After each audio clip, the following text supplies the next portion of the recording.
ഒരു കുട്ടി വളർന്നു വരുന്ന സമയത്ത് ആ കുട്ടിക്ക് ഉണ്ടാവുന്ന അനുഭവങ്ങൾ, ആ കുട്ടിയോട് അവൻ്റെ ചുറ്റിലുള്ള ആൾക്കാരെ എങ്ങനെ പെരുമാറുന്നു, അവർക്ക് കിട്ടിയിട്ടുള്ള എക്സ്പീരിയൻസസും കാര്യങ്ങളൊക്കെ വെച്ചിട്ടായിരിക്കും ആ കുട്ടിയുടെ ഒരു പേഴ്സണാലിറ്റി അല്ലെങ്കിൽ വ്യക്തിത്വം ഇങ്ങനെ ഡെവലപ്പ് ചെയ്ത് വരുന്നുണ്ടാവുക. ഇതാണെന്നുണ്ടെങ്കിൽ ഒരു പേഴ്സണാലിറ്റി ട്രൈറ്റാ, കുറച്ച് ഓർഗനൈസ്ഡ് ആയിരിക്കണം എന്നുള്ളത് ചിലപ്പോൾ ഒരു പേഴ്സണാലിറ്റി ട്രൈറ്റ് ആയിരിക്കും.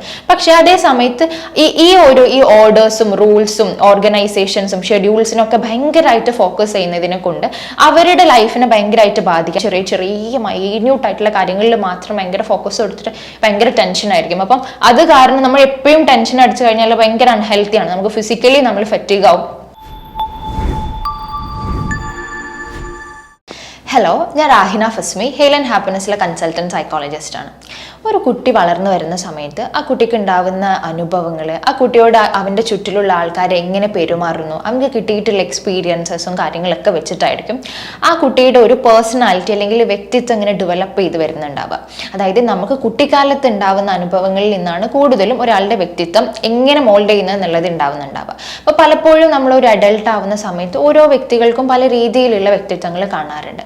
പക്ഷെ ചില ആളുകൾക്ക് അവരുടെ പേഴ്സണാലിറ്റിയിൽ സാരമായിട്ടുള്ള പ്രശ്നങ്ങൾ കാണാറുണ്ട്. അതായത് ഇപ്പം പ്രത്യേകിച്ച് നമ്മൾ ഒരു സൊസൈറ്റിയിൽ ജീവിക്കുന്ന സമയത്ത് ആ സൊസൈറ്റി നമ്മളടുത്ത് നിന്ന് പ്രതീക്ഷിക്കുന്ന രീതിയിലുള്ള പല സ്വഭാവങ്ങളും ഉണ്ടാവും, പല പെരുമാറ്റ രീതികളും ഉണ്ടാവും. പക്ഷെ ഇതിൽ നിന്നൊക്കെ എൻറ്റയർലി ഡിഫറെൻ്റ് ആയിട്ടുള്ള ഒരു പാറ്റേൺ, അതായത് അവരുടെ സ്വഭാവത്തിലാണെന്നുണ്ടെങ്കിലും അവർ ചിന്തിക്കുന്ന രീതിയിലാണെന്നുണ്ടെങ്കിലും അവർ ഈ ലോകത്തെയോ അവരിലെ ചുറ്റിലുള്ള ആൾക്കാർ നോക്കിക്കാണുന്ന രീതിയിലൊക്കെ ഭയങ്കരമായിട്ടുള്ള വ്യത്യാസം കാണുക. അത് കാരണം അവരുടെ പേഴ്സണൽ ലൈഫും അവരാളുകളായിട്ട് ഇന്ററാക്ട് ചെയ്യുന്ന സമയത്ത് അവരുടെ ബന്ധങ്ങളിലാണെന്നുണ്ടെങ്കിലും അവരുടെ കരിയറിലാണെന്നുണ്ടെങ്കിലൊക്കെ അവരുടെ ഈ സ്വഭാവം കാരണം അല്ലെങ്കിൽ അവരുടെ ഈ പേഴ്സണാലിറ്റി കാരണം ഒരുപാട് പ്രശ്നങ്ങൾ ഉണ്ടാകുന്നുണ്ടെന്നുണ്ടെങ്കിൽ അതൊരു പേഴ്സണാലിറ്റി ഡിസോർഡറിലോട്ട് മാറുന്നുണ്ട് എന്നുള്ളതാണ്. കാരണം ഈ ഒരു സ്വഭാവം, ഒരു പേഴ്സണാലിറ്റി എന്ന് പറയുമ്പം അയാളുടെ പെരുമാറ്റ രീതി അതിൽ പെടും, അയാൾ ചിന്തിക്കുന്ന രീതി, അയാൾ ഒരു സംഗതി നോക്കി കാണുന്ന മനസ്സിലാക്കുന്ന രീതി അതിൽ പെടും, അയാളുടെ ഇമോഷൻസ് കൺട്രോൾ ചെയ്യുന്ന രീതി, അയാൾ ചുറ്റിനോടും എങ്ങനെ എന്തെങ്കിലും ഒരു സ്ട്രെസ്ഫുൾ ഇവന്റ് വന്നാൽ അതെങ്ങനെ ഡീൽ ചെയ്യുന്നു, ഇതൊക്കെ എല്ലാം ഇൻക്ലൂഡ് ചെയ്തിട്ടുള്ളതാണ് ഒരു പേഴ്സണാലിറ്റി. അപ്പോൾ ഇതൊക്കെ നമുക്കൊരു സൊസൈറ്റിയിലുള്ള സമയത്ത് അതിനോട് ഒട്ടും യോജിക്കാത്ത രീതിയിലാണെന്നുണ്ടെങ്കിൽ ഒരു പേഴ്സണാലിറ്റി ഡിസോർഡർ ആയിട്ട് അത് ഡെവലപ്പ് ചെയ്ത് വന്നിട്ടുണ്ടാവും. ഈ സ്വഭാവം ഒന്നും ശരിയല്ല എന്നുള്ളത് അയാൾക്ക് മനസ്സിലാവുന്നില്ല, അതിട്ട് ഒട്ടും അങ്ങോട്ട് മാറ്റാൻ പറ്റാത്ത രീതിയിൽ ഭയങ്കര മാലഡാപ്റ്റീവും ഇൻഫ്ലെക്സിബിളും ആയിട്ടുള്ള രീതിയിലാണെന്നുണ്ടെങ്കിൽ അതൊരു പേഴ്സണാലിറ്റി ഡിസോർഡർ ആയി ഡെവലപ്പ് ചെയ്തിട്ടുണ്ടാവും. അപ്പോൾ ഇന്ന് നമ്മൾ ഡിസ്കസ് ചെയ്യാൻ പോകുന്നത് ഒരു ക്ലസ്റ്റർ സിയിലുള്ള ഒരു പേഴ്സണാലിറ്റി ഡിസോർഡർ ആണ്. നമ്മൾ പേഴ്സണാലിറ്റി ഡിസോർഡേഴ്സിന്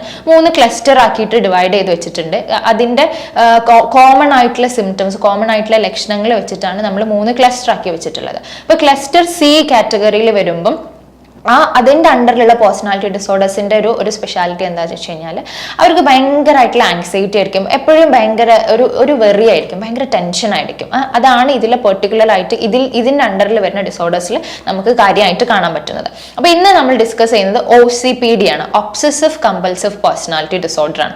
നമുക്ക് OCD പല ആളുകൾക്കും നന്നായിട്ട് പരിചയം ഉണ്ടാവും, ഒബ്സസീവ് കമ്പൾസീവ് ഡിസോർഡർ. പക്ഷെ അത് OCPD ആവുന്നത്, അതൊരു പേഴ്സണാലിറ്റി ഡിസോർഡർ ആവുന്ന സമയത്ത് എന്താണെന്നുള്ളത് നമുക്ക് നോക്കാം. ഇപ്പൊ നമ്മൾ പറഞ്ഞു പേഴ്സണാലിറ്റി ഡിസോർഡർ ആകുമ്പോൾ അതൊരു ക്രോണിക് ആയിട്ടുള്ള പാറ്റേൺ ഓഫ് ബിഹേവിയർ ആയിരിക്കും. അതായത് പെട്ടെന്ന് ഒരു സുപ്രഭാതത്തിൽ ഉണ്ടായിട്ടുള്ള ഒരു കാര്യമായിരിക്കില്ല, ചെറുതിൽ മുതലേ ഈ ഒരു പാറ്റേൺ ഇങ്ങനെ ഡെവലപ്പ് ചെയ്ത് വന്നിട്ടുള്ള ഒരു കാര്യമായിരിക്കും. പെട്ടെന്ന് എന്തെങ്കിലും ഒരു സ്ട്രെസ് ഉണ്ടായ സമയത്ത് ഡെവലപ്പ് ചെയ്യുന്ന ഒരു മാലഡാപ്റ്റീവ് ആയിട്ടുള്ള സംഗതിയല്ല പേഴ്സണാലിറ്റി ഡിസോർഡർ എന്ന് പറയുന്നത്. അപ്പോൾ ഒരു OCPDയിലോട്ട് വരുമ്പം അതിലുള്ള പേരിൽ സൂചിപ്പിക്കുന്ന പോലെ തന്നെ ഇവരെങ്ങനെയായിരിക്കും എന്ന് വെച്ച് കഴിഞ്ഞാൽ ഇവർക്ക് ഭയങ്കരമായിട്ട് റൂൾസ്, അതേപോലെ ഓർഡേഴ്സ്, ഇതിനോടൊക്കെ ആയിരിക്കും ഭയങ്കരമായിട്ട്. അതായത് ഒരു കാര്യം റൂൾസിനെതിരായിട്ട് ചെയ്യരുത്, എല്ലാ കാര്യവും ഭയങ്കര ഓർഡർ ആയിരിക്കണം, എല്ലാ കാര്യവും ഭയങ്കര ഷെഡ്യൂൾഡ് ആയിട്ടുള്ള രീതിയിൽ ഭയങ്കര ചിട്ടയോടെ ഭയങ്കര ഓർഗനൈസ്ഡ് ആയിട്ട് അതിൻ്റെ എല്ലാ ഡീറ്റെയിലിങ്ങും നോക്കിയിട്ടായിരിക്കും അവർ ഓരോ കാര്യം ചെയ്യുന്നുണ്ടാവുക. അപ്പം നമ്മൾ വിചാരിക്കും ചില ആൾക്കാർ അങ്ങനെ ഉണ്ടാവുമല്ലോ, എല്ലാം വൃത്തിയിലും വെടുപ്പിലും എല്ലാം ഓർഡറായിട്ട് ക്ലിയർ ആയിട്ട് എല്ലാം ടൈമിന് ചെയ്യണം എന്നുള്ള രീതിയിൽ കുറച്ച് അത്യാവശ്യം ഓർഗനൈസ്ഡ് ആയിട്ടുള്ള ആൾക്കാരുണ്ടാവില്ല. അപ്പൊ അതെങ്ങനെയാണ് ഡിസോർഡർ ആവാന്നുള്ളത്. അപ്പം ഇതാണെന്നുണ്ടെങ്കിൽ ഒരു പേഴ്സണാലിറ്റി ട്രൈറ്റാ, കുറച്ച് ഓർഗനൈസ്ഡ് ആയിരിക്കണം എന്നുള്ളത് ചിലപ്പോൾ ഒരു പേഴ്സണാലിറ്റി ട്രൈറ്റ് ആയിരിക്കും. പക്ഷെ അതേ സമയത്ത് ഈ ഓർഡേഴ്സും റൂൾസും ഓർഗനൈസേഷൻസും ഷെഡ്യൂൾസിനും ഒക്കെ ഭയങ്കരമായിട്ട് ഫോക്കസ് ചെയ്യുന്നതിനെ കൊണ്ട് അവരുടെ ലൈഫിനെ ഭയങ്കരമായിട്ട് ബാധിക്കുക. അതായത് ബാക്കി അവരുടെ ലൈഫിൽ വേറെ ഒരുപാട് കാര്യങ്ങൾ ചെയ്യാനുണ്ടാവും, പക്ഷെ അതിനൊന്നും ഫോക്കസ് പോവാണ്ട്, അവരുടെ റിലേഷൻഷിപ്സിന് ഫോക്കസ് പോവാണ്ട്, അവർക്ക് വേറെ കാര്യങ്ങൾ ചെയ്യാനുള്ളതിലോടൊന്നും ഫോക്കസ് പോവാണ്ട് ഈ ഒരു സംഗതിയിലോട്ട് മാത്രം അവർ ഫുള്ളി ഇൻവോൾവ് ആയിട്ട് ബാക്കിയുള്ള കാര്യങ്ങളിൽ നിന്നൊക്കെ എൻറ്റയർലി ഡിഫറെൻ്റ് ആയിട്ട് നിൽക്കുന്ന സമയത്ത് അതൊരു പ്രശ്നമാണ്. കാരണം അത് അവരുടെ ലൈഫിനെ ബാധിച്ചു തുടങ്ങിയിട്ടുണ്ട് എന്നുള്ളത്. ഇപ്പം നമ്മൾ നോക്കുകയാണെന്നുണ്ടെങ്കിൽ ഇവർക്ക് ഒട്ടും ടൈം മാനേജ്മെന്റ് കിട്ടത്തില്ല ഈ OCPD ഉള്ള ഒരു വ്യക്തിയെ സംബന്ധിച്ചിടത്തോളം. കാരണം അവർ ഡീറ്റെയിലിംഗ് ഇപ്പോൾ ഒരു വർക്ക് അവർക്ക് കൊടുത്തു കഴിഞ്ഞു കഴിഞ്ഞാൽ ചെറിയ ചെറിയ മൈന്യൂട്ടായിട്ടുള്ള കാര്യങ്ങൾ മുതൽ ഓർഡർ ആയിരിക്കണം, ഷെഡ്യൂൾഡ് ആയിരിക്കണം എന്നുള്ള രീതിയിലായിരിക്കും അവർ ചെയ്യുന്നുണ്ടാവുക. അപ്പോൾ അവർക്ക് ഒരു സാധനം കൊടുത്തു കഴിഞ്ഞാൽ അതിൻ്റെ ഒരു വാൾ പിക്ചർ, അതിൻ്റെ ഒരു ബിഗ് സൈസിൽ അതിനെ കാണാൻ പറ്റില്ല. അവർക്ക് എപ്പോഴും അതിൻ്റെ കുഞ്ഞു കുഞ്ഞു സാധനങ്ങൾ മുതലായിരിക്കും അവർക്ക് അത് കാണാൻ പറ്റുന്നുണ്ട്. അതുകൊണ്ട് തന്നെ ഇവർക്ക് ടൈമിന് ഒരു പ്രൊജക്റ്റും കംപ്ലീറ്റ് ആക്കാൻ പറ്റാറില്ല എന്നുള്ളതാണ്. ഇവർ ആ പ്രൊജക്റ്റ് കംപ്ലീറ്റ് ആക്കുന്നതിനേക്കാൾ കൂടുതൽ ഇവർ ഫോക്കസ് കൊടുക്കുന്നുണ്ടാവുക അതിന് ഡീറ്റെയിലിംഗ് ആയിട്ട് അത് ഭയങ്കര ഓർഡർ ആയിട്ട് ചെയ്യണം എന്നുള്ളത്. അപ്പോൾ ഇവർ നമ്മളൊരു OCPD ഉള്ള ഒരു വ്യക്തിയുടെ ഒരു ലൈഫൊക്കെ നോക്കുന്ന സമയത്ത് അവരുടെ ലൈഫിൽ പ്രത്യേകിച്ച് എൻജോയ്മെന്റോ ഫണ്ണോ ലെഷറിങ് ആക്ടിവിറ്റീസ് ഒന്നും ഉണ്ടാവില്ല. അവർ സന്തോഷിക്കുന്ന എലമെന്റ്സിനൊന്നും അവർക്ക് ടൈം ഉണ്ടാവില്ല. കാരണം ഇവരുടെ ഫോക്കസ് മൊത്തം പോകുന്നത് ഇവരുടെ വർക്ക് കംപ്ലീറ്റ്ലി പക്കയായിരിക്കണം എന്നുള്ള രീതിയിലായിരിക്കും. അപ്പോൾ ഇവരെ കൂടെ ജീവിക്കുന്ന ആൾക്കാർക്കും ഭയങ്കര ബുദ്ധിമുട്ടായിരിക്കും. കാരണം ഇപ്പോൾ നമ്മളൊരു ഇന്റിമേറ്റ് പാർട്ട്നേഴ്സ് ആണെന്നുണ്ടെങ്കിൽ പല അങ്ങോട്ടും ഇങ്ങോട്ടും നമ്മൾ നീഡ്സ് സാറ്റിസ്ഫൈഡ് ചെയ്ത് കൊടുക്കേണ്ടി വരും. പല കെയറിങ്ങും അറ്റൻഷൻസും കാര്യങ്ങളൊക്കെ ആണ്. പക്ഷെ ഈ ഒരു OCPD ഉള്ള ഒരു വ്യക്തിയാണെന്നുണ്ടെങ്കിൽ അയാൾക്ക് അതിനോടൊന്നും നീതി പുലർത്താൻ പറ്റുന്നുണ്ടാവില്ല. കാരണം കംപ്ലീറ്റ്ലി അയാൾ ഈ റൂൾസ് എല്ലാം ഫോളോ ചെയ്യണം എന്നുള്ളൊരു രീതിയിൽ അല്ലെങ്കിൽ ഓർഡർ ആയിട്ടിരിക്കണം എന്നുള്ള രീതിയിലോട്ടായിരിക്കും പോകുക. പലപ്പോഴും ഇവരുടെ സെക്ഷൽ ലൈഫിനെ വരെ ഇത് എഫക്ട് ചെയ്യാനുള്ള സാധ്യതകൾ വളരെ കൂടുതലാണ്. ഇപ്പോൾ നമ്മളൊരു OCPD ഉള്ള ഒരു വ്യക്തിയെ വെച്ച് നോക്കുമ്പോൾ അവരിൽ കാണുന്ന വേറൊരു കാര്യമാണ് അവർക്ക് ഒരു പ്രോപ്പറായിട്ട് ഒരു ഡിസിഷൻ എടുക്കാനൊക്കെ ഭയങ്കര ബുദ്ധിമുട്ടായിരിക്കും. കാരണം ഒരു കാര്യം ചെയ്യുമ്പം ഇതിലേതാ ശരി ഇതിലേതാ തെറ്റ് എന്നുള്ളത് ഭയങ്കര സൂക്ഷ്മമായിട്ട് നിരീക്ഷിച്ചിട്ട് അവർ നോക്കും. ആ സമയത്ത് പെട്ടെന്ന് ഒരു ഡിസിഷനൊക്കെ എടുക്കാൻ പറഞ്ഞു കഴിഞ്ഞാൽ അവരെ സംബന്ധിച്ചിടത്തോളം അത് ബുദ്ധിമുട്ടാണ്. പലപ്പോഴും നമ്മുടെ ലൈഫിൽ പെട്ടെന്ന് സ്പോണ്ടേനിയസ് ആയിട്ട് ചെയ്യേണ്ട പല കാര്യങ്ങളും ഉണ്ടാവും, പെട്ടെന്ന് തീരുമാനിക്കേണ്ട പല കാര്യങ്ങളും ഉണ്ടാവും. പക്ഷെ ഒരു OCPD ഉള്ള ഒരു വ്യക്തിയെ സംബന്ധിച്ചിടത്തോളം അതൊക്കെ ഭയങ്കര ബുദ്ധിമുട്ടാണ്. കാരണം ഇവർക്ക് ഒരുപാട് സമയം ഇൻവെസ്റ്റ് ചെയ്തിട്ട് ഒരു കാര്യം ചെയ്യാൻ പറ്റുള്ളൂ എന്നുള്ളത്. ഇപ്പോൾ നമ്മളൊരു പേഴ്സണാലിറ്റി ഡിസോർഡർ ഉള്ള ആളുകൾക്ക് അവരെടുത്താണ് അത് പ്രശ്നം എന്ന് അവർക്ക് പലപ്പോഴും മനസ്സിലാവാറില്ല. അപ്പോൾ പ്രത്യേകിച്ച് OCPD ഉള്ള ഒരു വ്യക്തിയെ പുറത്തുനിന്നുള്ള ഒരാൾ നോക്കുന്ന സമയത്ത് അവർ ഭയങ്കര വാശിയുള്ള ഭയങ്കര കടുംപിടുത്തക്കാരായിരിക്കും. കാരണം അവർ എന്താണ് വിചാരിച്ചിട്ടുള്ളത് അതിലേ അവർ പോകത്തുള്ളൂ. അതിനിപ്പോൾ എത്ര ടൈം എടുത്താലും ഇനി ആ ഡെഡ് ലൈൻ ഇനി അതിനനുസരിച്ചിട്ട് ചെയ്യാൻ പറ്റിയിട്ടില്ലെങ്കിൽ കൂടിയിട്ടും അവരുടെ ആ ഒരു സ്റ്റബോൺ ആയിട്ടുള്ള കാര്യമായിരിക്കും നോക്കുന്നുണ്ട്. അപ്പോൾ പുറത്തുനിന്നുള്ള ഒരാളെ സംബന്ധിച്ചിടത്തോളം ഇവർ ഭയങ്കര വാശിക്കാരായിരിക്കും, ഭയങ്കര കോൾഡ് ആയിട്ടുള്ള ആൾക്കാരായിട്ടായിരിക്കും ഉണ്ടാവുക എന്നുള്ളത്. പിന്നെ ഇവരിൽ ഈ OCPD ഉള്ള ആൾക്കാരിൽ നമുക്ക് വേറെ കാണാൻ പറ്റുന്ന ഒരു കാര്യം പലപ്പോഴും ഇവർ ഭയങ്കര ഒരു പിശുക്ക് സ്വഭാവമായിരിക്കും. കാരണം ഇവര് പൈസയൊക്കെ ഇങ്ങനെ കളക്ട് ചെയ്ത് ഭാവിയിലോട്ട് എന്തെങ്കിലും പ്രശ്നം ഉണ്ടെങ്കിൽ എടുക്കാന്നുള്ള രീതിയിൽ ഭയങ്കര പിശുക്കന്മാരായിട്ട് നമുക്ക് ചില OCPD ഉള്ള ആൾക്കാരെ കാണാറുണ്ട്. പിന്നെ അതേപോലെ ഇവർ ചിലപ്പം ഒരു ആവശ്യമില്ലാത്ത പല സാധനങ്ങളും ഉണ്ടാവും, നമുക്കത് ആവശ്യമില്ലെങ്കിൽ നമുക്ക് കളയാം. പക്ഷെ ഇവരെ സംബന്ധിച്ചിടത്തോളം ചിലപ്പോൾ ഇവർ അതൊന്നും കളയില്ല, അതൊക്കെ ഇങ്ങനെ സ്റ്റോർ ചെയ്ത് വെക്കുന്നതായിട്ട് നമുക്ക് പലപ്പോഴും കാണാറുണ്ട്. അപ്പോൾ ഒരു OCPD പ്രത്യേകിച്ച് എല്ലാ പേഴ്സണാലിറ്റി ഡിസോർഡർ ഉള്ള ആൾക്കാർക്കും എന്തായിരിക്കും എന്ന് വെച്ച് കഴിഞ്ഞാൽ I am okay you are not okay എന്നുള്ള രീതിയിലായിരിക്കും. അതായത് ഞാൻ ചെയ്യുന്നതാണ് ശരി, നിങ്ങൾ ചെയ്യുന്നത് തെറ്റാണ് എന്നുള്ള രീതിയിലായിരിക്കും. അപ്പം ഇവർക്ക് ആ ഒരു ഇൻസൈറ്റ് ഉണ്ടാവാൻ ഭയങ്കര ബുദ്ധിമുട്ടാണ്.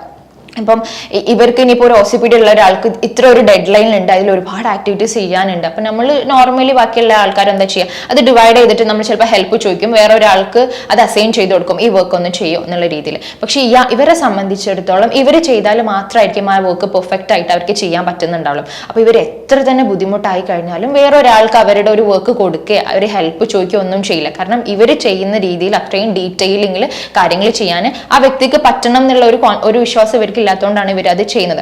അപ്പോൾ ഇവരുടെ ഇന്റർപേഴ്സണൽ റിലേഷൻഷിപ്സിലൊക്കെ ഭയങ്കര പ്രശ്നങ്ങൾ ഉണ്ടാവാറുണ്ട്. പലപ്പോഴും ഒരു OCPD ഉള്ള ഒരാൾക്ക് ഇൻസൈറ്റ് വരില്ല എപ്പോഴാന്ന് വെച്ച് കഴിഞ്ഞാൽ ചിലപ്പോൾ ഇവർ ഒരു ഇന്റിമേറ്റ് റിലേഷൻഷിപ്പിലോട്ട് കടന്നു കഴിഞ്ഞിട്ട് പാർട്ട്ണറിന് ഇവരുടെ ബിഹേവിയർ ടോളറേറ്റ് ചെയ്യാൻ പറ്റാത്ത രീതിയിൽ എത്തുമ്പം ഇവർ പാർട്ട്ണർ ഇട്ടിട്ട് പോവുകയാണെന്നുണ്ടെങ്കിൽ ഇവർ അപ്പോഴായിരിക്കും ഇവർ മനസ്സിലാക്കി എൻ്റെ അടുത്ത് എന്തോ പ്രശ്നമുണ്ട് എന്നുള്ളത്. പക്ഷെ പലപ്പോഴും ഒരു പേഴ്സണാലിറ്റി ഡിസോർഡർ ഉള്ള വ്യക്തികൾ മനസ്സിലാക്കാറില്ല അവരുടെ സ്വഭാവം ഭയങ്കര മാലഡാപ്റ്റീവ് ആണെന്നുള്ളത്. ചിലപ്പോൾ ഒരു വർക്ക് സെറ്റിങ്ങിലൊക്കെ ഇവരുടെ ഈ ബിഹേവിയർ കാരണം ചിലപ്പോൾ അത്രയും ടാലന്റഡ് ആയിട്ടുള്ള ആളാണെങ്കിൽ പോലും ഇവർ ഫയർ ചെയ്ത് വിടേണ്ട അവസ്ഥയൊക്കെ പലപ്പോഴും ഉണ്ടാവാറുണ്ട് എന്നുള്ളതാണ്. അപ്പം അത്രയ്ക്കൊരു ബുദ്ധിമുട്ടുള്ള ഒരു കേസ് തന്നെയാണ് ഇപ്പോൾ OCPD എന്ന് പറയുമ്പോൾ. ഇപ്പം നമ്മൾ OCDനെ വെച്ച് കമ്പയർ ചെയ്യുന്ന സമയത്ത് അതിലുള്ള പോലെ ഒരു പ്രത്യേകിച്ച് ഒരു കാര്യത്തിനോട് ഒരു ഒബ്സെഷനോ അല്ലെങ്കിൽ പ്രത്യേകിച്ച് ഒരു തോട്ട് ഇങ്ങനെ വന്നുകൊണ്ടിരിക്കും, അത് കാരണം ആ തോട്ടിൽ നിന്നുള്ള ആങ്സൈറ്റി മാറാൻ വേണ്ടിയിട്ട് എന്തെങ്കിലും ഒരു കമ്പൽസീവ് ആയിട്ടുള്ള എന്തെങ്കിലും ആ തോട്ട് കാരണം ഉണ്ടായ ആങ്സൈറ്റി മാറാനുള്ള എന്തെങ്കിലും ഒരു ആക്ഷൻ എടുത്തുകൊണ്ടിരിക്കുക, ഇങ്ങനെ ഒരു സൈക്കിളൊന്നും ആയിരിക്കില്ല. പകരം ഇവരുടെ ഒരു പേഴ്സണാലിറ്റിയിലുള്ള ലൈഫ് സ്റ്റൈലിൽ ടോട്ടലി എല്ലായിടത്തും എഫക്ട് ചെയ്യുന്ന രീതിയിലായിരിക്കും ഇവരുടെ ഈ ഒരു ബിഹേവിയർ കാണുക എന്നുള്ളതാണ്. അപ്പം നമ്മൾ ഡിസ്കസ് ചെയ്ത പോലെ തന്നെ OCPD ഉള്ള ആൾക്കാരുടെ ബിഹേവിയർ ഭയങ്കര, അവർക്ക് ഒട്ടും ഫ്ലെക്സിബിൾ ആക്കാൻ പറ്റില്ല. നമ്മൾ പല സിറ്റുവേഷൻസിൽ, നമ്മുടെ ലൈഫിലെ പല സിറ്റുവേഷൻസിനനുസരിച്ചിട്ട് നമ്മൾ കുറച്ച് ഫ്ലെക്സിബിൾ ആയി കൊടുക്കേണ്ടി വരും, കുറച്ച് അങ്ങോട്ട് അയഞ്ഞു കൊടുക്കേണ്ടി വരും നമ്മളുടെ പെരുമാറ്റ രീതികളൊക്കെ. ചിലപ്പോൾ നമ്മൾ ചിലപ്പോൾ ഒരു പെർട്ടിക്കുലർ വാല്യൂ മാത്രം ഫോളോ ചെയ്യുന്ന ആളായിരിക്കും, നമ്മൾ ഒരു എത്തിക്സ് മാത്രം ഫോളോ ചെയ്യുന്നതായിരിക്കും. പക്ഷെ ഒരു OCPD ഉള്ള ഒരാളെ സംബന്ധിച്ചിടത്തോളം അതിലൊന്നും ഒരു തരത്തിലും അവർക്കൊരു വിട്ടുവീഴ്ചയും, അവരുടെ വാല്യൂസ് എന്താണോ, അവരുടെ ഐഡിയാസ് എന്താണോ, അതിൽ നിന്നൊരു വിട്ടുവീഴ്ച അവർക്ക് ഉണ്ടാവില്ല. അത്രയും ഇൻഫ്ലെക്സിബിൾ ആയിട്ടുള്ള ക്യാരക്ടറിസ്റ്റിക്സ് ആയിരിക്കും അവർക്ക് ഉണ്ടാവുക. അല്ലെങ്കിൽ ഇവർക്ക് എപ്പോഴും ഭയങ്കര ടെൻഷനായിരിക്കും, ഞാൻ ചെയ്യുന്നത് എന്തെങ്കിലും തെറ്റിപ്പോയോ, ഞാൻ ഓർഡർ ആക്കിയില്ലല്ലോ, ഞാൻ അത് അതേപോലെ ചെയ്തില്ലല്ലോ. ഇങ്ങനെയുള്ള എപ്പോഴും ഇവർക്ക് ഇവരുടെ ലൈഫിൽ മൊത്തം ഇങ്ങനെ ഒരു വെറി ആയിരിക്കും, ഒരു ടെൻഷൻ ആയിരിക്കും എപ്പോഴും. കാരണം ഇവർ ഭയങ്കര വർക്ക് ഹോളിക് ആയിരിക്കും, ആ വർക്കിനും ഭയങ്കര ഇൻപുട്ട് കൊടുക്കും. പക്ഷെ അതാണെങ്കിൽ എവിടെ എത്തില്ല എന്നുള്ളൊരു അവസ്ഥയിലായിരിക്കും ഉണ്ടാവുക. അപ്പോൾ പ്രത്യേകിച്ച് ഈ OCPD ഉള്ള ആൾക്കാരെ നമ്മൾ നോക്കുന്ന സമയത്ത് ലൈഫിൽ ഒരു ഡേ മൊത്തം അവർക്ക് വെറി മാത്രം, ടെൻഷൻ മാത്രമായിരിക്കും. ചെറിയ മൈന്യൂട്ട് ആയിട്ടുള്ള കാര്യങ്ങളിൽ മാത്രം ഭയങ്കര ഫോക്കസ് കൊടുത്തിട്ട് ഭയങ്കര ടെൻഷൻ ആയിരിക്കും. അപ്പം അത് കാരണം നമ്മൾ എപ്പോഴും ടെൻഷൻ അടിച്ചു കഴിഞ്ഞാൽ ഭയങ്കര അൺഹെൽത്തിയാണ്, നമുക്ക് ഫിസിക്കലി നമ്മൾ ഫെറ്റീഗ് ആവും.